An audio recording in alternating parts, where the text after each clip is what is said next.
Elastic অথবা rubber দিয়ে কিভাবে মাজার ব্রেসলেট তৈরি করা যায় আমি সেটি আপনাদের দেখাবো।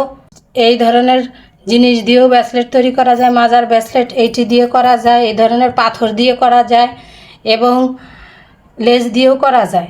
মাজার সামনের অংশের মাপ নিয়ে লেসটি কেটে নিতে হবে। নেওয়ার পরে সুই সুতো দিয়ে লাগিয়ে নিতে হবে। আমি এই পাশে সুই সুতো দিয়ে লাগিয়ে নিয়েছি।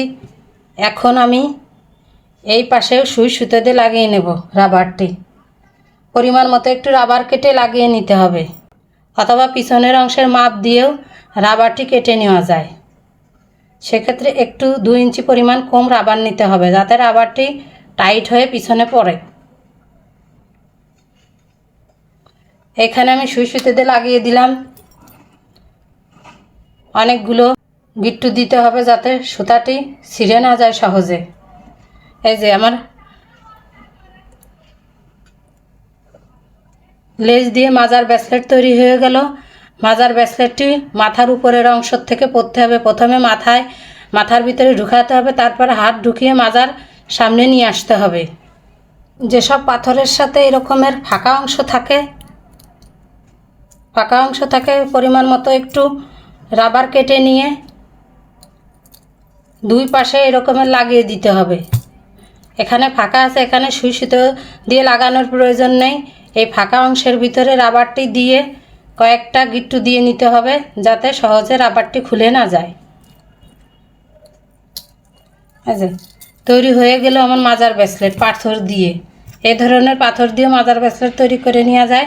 মাজার সামনের অংশের পরিমাণ মতো কেটে নিতে হবে। এই ধরনের পাথর দিয়ে মাজার ব্রেসলেট তৈরি করা যায়। যেগুলো পাথরের ছিদ্র না থাকে সেগুলো ভোমর দিয়ে অথবা একটু লোহা গরম করে ছিদ্র করে নেওয়া যায়। আমি এটি ছিদ্র করে নিয়েছি। এখন দুই পাশে সুই সুতা দিয়ে লাগিয়ে দিতে হবে। এভাবে সুই সুতা দিয়ে, ওই যে একটা যেভাবে লাগালাম, সুই সুতা দিয়ে লাগিয়ে দিতে হবে।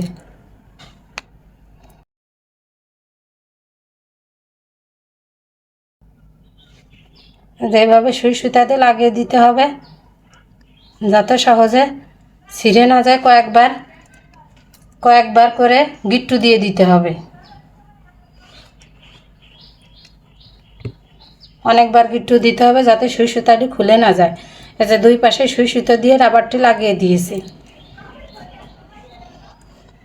আমার তৈরি করে দেখালাম মাজার ব্রেসলেট। ভিডিওটি ভালো লাগলে লাইক, কমেন্ট, সাবস্ক্রাইব করবেন। অসংখ্য ধন্যবাদ।